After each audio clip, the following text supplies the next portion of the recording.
Let's take a look at the new terms of service custom field plugin. The conversation started in a GitHub issue, and I traced it back to a Joomla forum post regarding this law, the EU GDPR.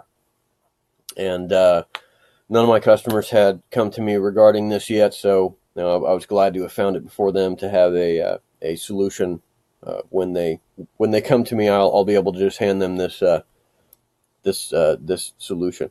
The GDPR governs privacy notice and collecting consent for users on your website.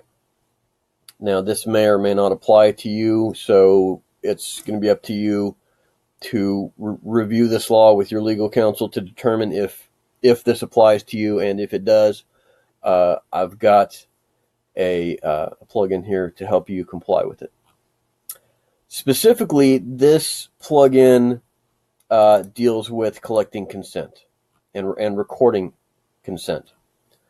The plugin is kind of a knockoff of the terms of service field that you will find in the Joomla user profile. The user profile plugin, sorry. The main difference being that, number one, this is a custom field. You can apply it as you see fit, but you can apply it as many times as you see fit, which assists in compliance with this portion of this GDPR, which is they call it getting consent again. And this relates to a change in a new privacy notice that you may issue, requiring you to collect consent again. You can't, the users cannot consent to a privacy notice that you change at a later date. So you can get consent from them as they register, and then you could create a new term field and require them to consent again to a new set of terms. And doing it that way, you have retained their previous consent, and you are collecting a new consent, and you're saving each of those consents as a separate piece of data related to that user. So, while still preserving the consent for the previous privacy notice, that is the key here. Let's take a look at the plugin itself. Once you install it, there is no configuration. Just enable it and move on towards creating your custom field. That's in users and fields. I've created two here for this demonstration. I've given them very generic names. This is a developer name here, as short as possible. Normally you would name this something more descriptive, maybe terms of service, maybe privacy notice, whatever you like. Something descriptive, because this portion under the label, this is going to become your modal link to display these terms. The terms themselves come from an article that you will create and select within this modal pop-up. Now, after you have saved your field, this is true of all profile field, or of all field plugins. After you save the field, then you go in and edit permissions. And the specific permissions to make this available within registration is that the public permission for edit custom field value must be allowed. Once that is true, then an anonymous user will have the ability to enter data into these fields, and it be stored along with their new profile as they hit save. So, that being said, I'm going to skip ahead here. No, I won't. I'll describe the registration process here, and then I'll skip ahead, which wasn't really skipping. So, user comes in to register on your site. They fill in all the normal fields. Then they're presented with these terms here. Now, I didn't put it into a category, so it shows up here in fields. You might categorize these fields and call them, accept our terms, or whatever you want to call it. But this only says fields because I didn't categorize these fields. In order to submit the form, they must agree to all of the terms. They can't leave any of them set to no, and that behaves like any other validated field. It puts up the notice at the top, turns them red. Pretty standard stuff. Once they agree, they must agree to all of the terms. If they have no to any of them, then the whole validation fails for terms. Once they've agreed to all the terms, then they're able to register. The field requirement is met. Now, I had mentioned before when talking about the GDPR the necessity for a admin to have the ability to add a secondary set of terms, revised terms, so that they can the user can consent to a new set of terms while retaining data for the old set of terms.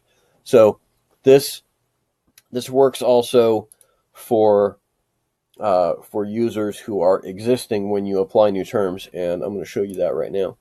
If a user logs in and they have any terms that have not been met, it will show this as no information entered. Now, to force them back to edit their profile for unfilled required fields, that's something that I've got another plugin to do that. It's called System Required Fields. Check it out. It's on my website. So you can force redirect the user back to their profile edit screen in order to require them to fill in empty fields prior to continuing on your site. So you could force a user back to their profile to accept new terms. That's out of the scope of this plugin. So check it out. It's on my site. But if a user comes back to their profile and edits it with unaccepted terms, with terms that have not been agreed upon yet, then they're unable to save their profile until they agree to those terms. And it's the same as the registration field. It tells them that they've got stuff that's not valid. So if I agree to these terms and I hit submit, it's done. Now, one of the things that I wanted to do was to make the output, the data stored and the output useful to all parties. So when a user accepts terms, the system stores the date and time along with the IP address that they used when they accepted these terms. And this serves two purposes. Number one, it warns the user that litigation on this particular point is probably a bad idea. And two, it protects you in case they miss this point and they attempt to take you to court over terms that they claim that they didn't accept. You have a date and time and an IP address. You would be able to gain information from the ISP regarding their usage of that IP address. Possibly, if their logs go back that far, you might be able to verify that particular user used that IP address on that date and time. This is a protective measure. It goes beyond what the user profile plugin terms of service field offered, which was the only thing that it stored was a 1. So you don't know anything other than they accepted it, and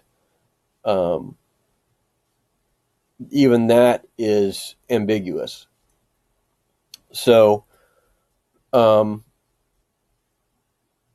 displaying this information here, you're providing them with a link to the terms that they agreed to. You're giving them detail about the date and time and location that they agreed from, and if they attempt to edit their profile again, any terms that they've already accepted are not available for them to modify. So that's I wanted to make it protective and robust for everybody. Now, what does it look like in the back end for an administrator editing a profile field? A profile. So what happens when an admin goes in to edit a profile, the plugin removes the field requirement and the validation rules for these terms. So an admin entering the back end of a user profile is not required to accept terms prior to saving a user profile. We're removing the requirement for anyone who's able to log into administrator to edit profiles. But at the same time, I wanted to provide the ability for an admin to look at the data that's in there, and it's stored as a simple comma separated values, the date and time, and the IP address of the user who agreed to terms. A note about the date and time is that is stored in the time zone of the server, not the user's time zone, not whatever profile field value they have selected. This is server time, and it's displayed on the front end in server time. So my test server here is configured to Central Time Zone in the US, so that's how it's displayed here.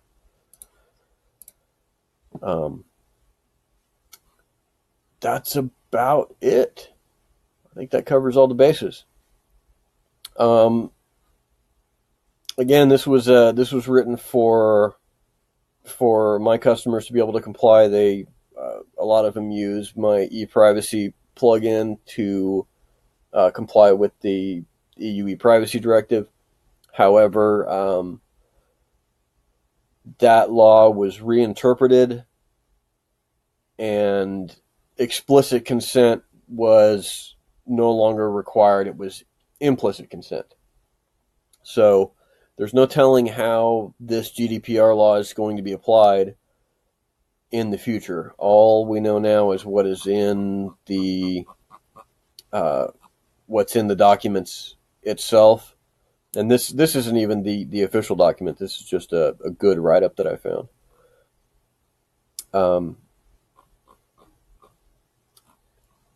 The interpretation and the actual application of this law that's going to be anybody's guess until it goes into effect in May of 2018, and we find out exactly how they're going to enforce the technical aspects of this. So, and for the time being, you can only interpret it however you and your legal counsel can interpret it. I choose to go with the most strict interpretation always. So that's how I wrote this plugin. Come see me at richieweb.com. We can get you set up with any custom Joomla extensions you might need. Thanks. Bye-bye.